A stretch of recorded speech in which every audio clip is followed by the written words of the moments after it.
I'm Lewis Bolden. You're watching Local 6 at 6:30. I'm Lewis Bolden. You're watching the Morning News. While you were sleeping, a man was shot and killed at a mobile station at Apopka. I just spoke with Apopka police, and they tell me they are still searching for that gunman. When you watch the video, it appears the school bus driver called the mother onto the bus to help break up the fight. But instead, a schoolgirl fight turned into a mother facing criminal charges. Welcome back to the Morning News on Local 6. It is 5:30, and I am with my buddy Elizabeth Hart, and we are just coasting on into the weekend. We are. Meteorologist Elizabeth Hart is tracking where you can expect to see storms tomorrow. But first, Jessica D'Onofrio is live in Port Orange. All right, here's the question. Does it really taste like chicken? We're talking about cooking alligator. Elizabeth did not taste it, but it does taste like chicken. It does. All right, guys, remember, we break news on clickorlando.com. Thanks for watching. It all happened right here in this parking lot. The officer says the 84-year-old grabbed his neck and reached back to punch him. That's when he slammed him to the ground. Now, according to this, 7 of the officer's supervisors say they approve of the level of force. These self-defense experts demonstrated the move an Orlando police officer used on 84-year-old Daniel Daly and broke his neck. Chief Al Demings released a statement Friday saying their investigation is complete, and it appears the officer performed the technique within department guidelines. Well, we know the investigation is a bunch of nonsense. Daniel Daly's attorney, Mark Nejame, isn't buying it. How can you render an opinion on an investigation when you haven't even properly completely done your investigation? Nejame says the department didn't thoroughly interview the witnesses, some of whom say Daly never touched the officer. But one witness tells a different story. At this point, it's no comment. Faith Palermo didn't want to talk on camera, but she said in a sworn statement that Daly was aggressive and did put his hands on the officer. Chief Demings wasn't available for interviews Friday, but shortly after the incident, she held a press conference saying the maneuver the officer used needed to be modified. Now she says the department's use of force policy should be too. Because we don't want injuries, and certainly injuries to this extent, occurring to anybody. The 84-year-old had been drinking inside this bar right across the street. His attorney has already put the police department on notice. He will be filing suit. In Orlando, Lewis Bolden, Local 6. The news you need right now. Right now on the Morning News, we're tracking snow and sleet in Florida as temperatures continue to dip. There's a chance you could be waking up with flakes outside your door. We have live team coverage. Good Saturday morning to you. I'm Lewis Bolden. Also ahead, millions of do-it-yourself books are being pulled off shelves this morning. The publisher says following the directions could get you hurt or even burn down your home. But first, we get started with what everyone wants to know about this morning, if and where it's going to snow. We have live team coverage of the Florida freeze. Local 6 reporter Sean Lavin is live in Longwood.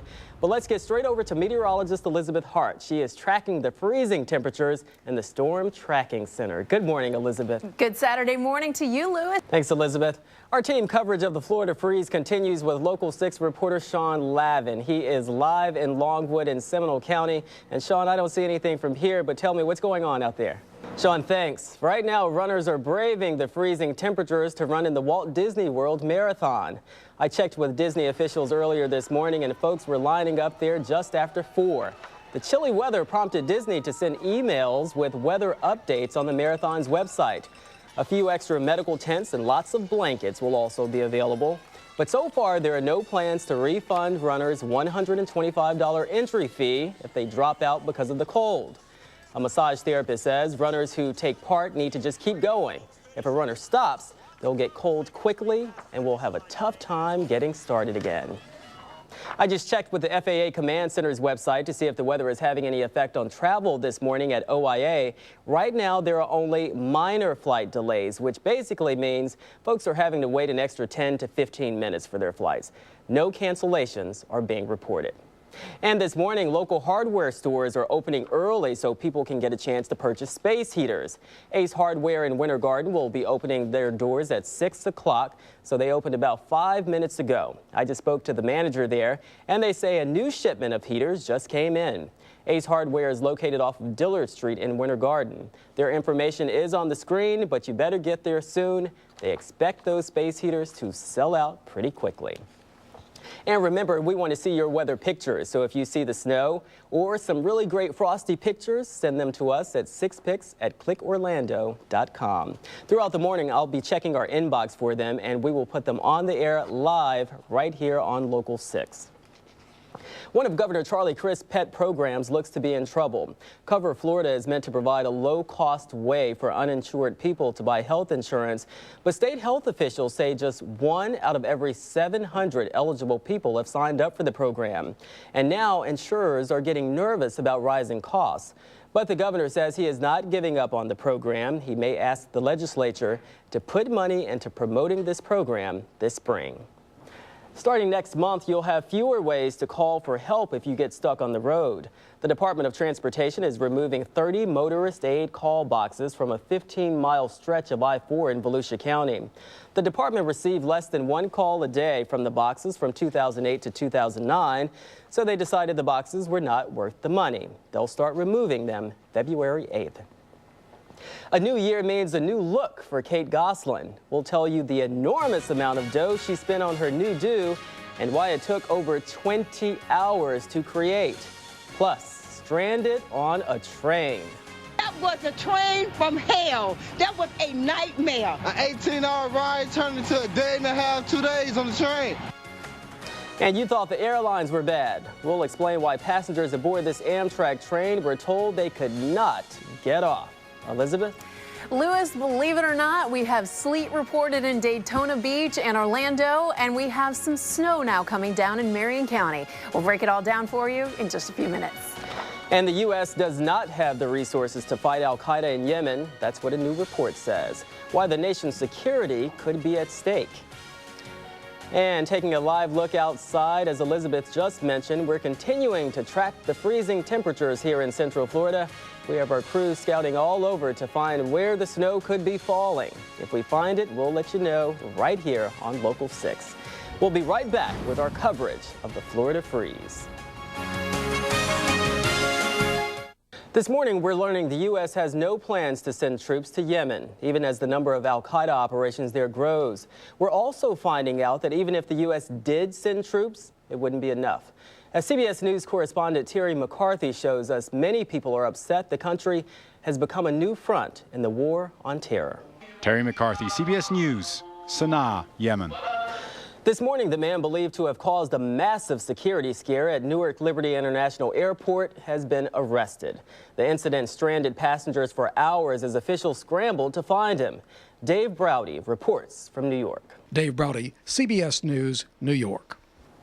We've heard those horror stories of passengers stuck on a delayed flight for hours, but imagine being stuck on a train going nowhere for a whole day. That was a train from hell. They are upset. Folks aboard this Amtrak train, which left California 5 days ago, finally arrived at their destination in Chicago, but they were 19 hours late.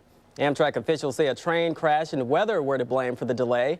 Passengers complained about a short supply of food and water on board and said the crew did not keep them informed. Amtrak says it would pay hotel fees for passengers who needed them, and they will also offer refunds on a case-by-case basis.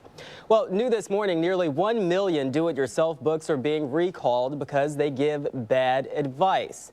The recall goes back to books made since the 1970s. Some are under the Lowe's Home Improvement store brand. Officials say the books give improper instructions for home wiring that could lead readers to get shocked or start a fire. The publisher, which is Oxmoor House, sold the books as part of the Sunset series and America Spec. The publisher is offering refunds to anyone who has them. This morning, Kate Gosselin is embarking on her new life without her husband, John, and she is doing it with a new look that costs thousands of dollars. People magazine is reporting that Kate's new extensions reportedly cost a whopping $7,000. And get this, besides the huge price tag, the haircut took over 20 hours of work. Gosselin was the star of Kate Plus 8 on TLC, but after she and her husband split, the network canceled the show. She looks pretty good right there. She looks awesome. And you know what? I'm going to say something mean here because Okay. I just don't like him. Okay. Maybe her ex-husband should consider those. He has a little bit of a hair shortage himself. Here's the deal on the morning news. We always expect meteorologist Elizabeth Hart to speak her mind, and we just got an example of that. I am not a mean person. I just am not a fan of his. But you always say what's on your mind, and that's how we love you. Not always. You couldn't handle that. All right, Elizabeth, thank you. Remember, if you see any snow or sleet, see it, snap it, send it. Snap the shot or shoot the video and send it to 6pics@local6.com. Well, the next time you order a milkshake, you may want to choose the one that's going to prevent the risk of Alzheimer's. Coming up, the shake that could do more than just satisfy the taste buds. Part of his lip was still on the ground, so it was a rather gruesome laceration. Ouch. And it was the New Year's kiss her boyfriend was not expecting. We'll explain that in 15 minutes. And taking a live look outside, we are continuing to track the freezing temperatures here in Central Florida, and we are now tracking snow in North Marion County. Meteorologist Elizabeth Hart will have the latest with our coverage of the Florida freeze in just a few. A bizarre story out of Texas this morning where officials say a woman used a New Year's Eve kiss as an opportunity to bite off her lover's bottom lip. According to Dallas police investigators, a celebratory smooch turned gruesome when Carrie Lynn Smith attacked her boyfriend. The 41-year-old is accused of biting into her 55-year-old boyfriend's bottom lip and tearing it from his face. The officers actually said when they showed up, part of his lip was still on the ground. He refused to press charges, but Dallas police arrested Smith. It was not immediately clear what prompted the attack. This morning, a 25-year-old man in Arizona is in trouble with the law after a traffic camera captured his bizarre driving habit. Officials say the man was photographed twice in November standing through the sunroof of the speeding car. They say both incidents were during rush hour traffic. After seeing his face on TV, the driver turned himself in. Authorities say he now faces a charge of reckless driving and a number of other charges. And check out what some South Florida folks woke up to find prowling in their neighborhood, an 8-foot gator. Witnesses say the alligator was sunning itself on the edge of a canal. This all went down near Miami. Residents were worried because he was so close to a nearby school. A trapper was called in and captured him. Trappers expect more gator captures as the temperatures begin to warm up next week. And they say this one will have to be killed. There is only one way to say it. It's cold. It is, and it is snowing in some locations in Central Florida. We'll bring it all to you, break down where we've seen snow, where we've seen sleet, the whole deal in just a few minutes or so. And we asked you to send those weather pictures in, and you did, so we're going to show them to you coming up.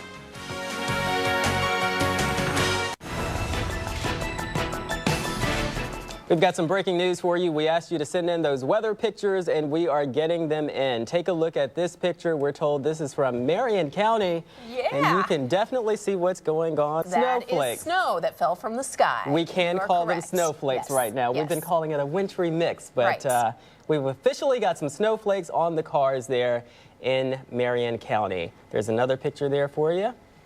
We have several eyewitness reports to confirm this because it can, especially when it's dark outside, you can't really make out what it is. It could be frost, it could be sleet, but in fact, we have had numerous reports coming out of northern Marion County, in particular around the Reddick area, that there was indeed snow falling from the sky. Snow in Florida. There you have it. Amazing. Yeah, we have another 6 picks for you. There is a guy holding a snowball right there. We're told that came from Marion County as well. Thank you so much for sending all of those pictures in, and thank you for starting your weekend with us. Take care.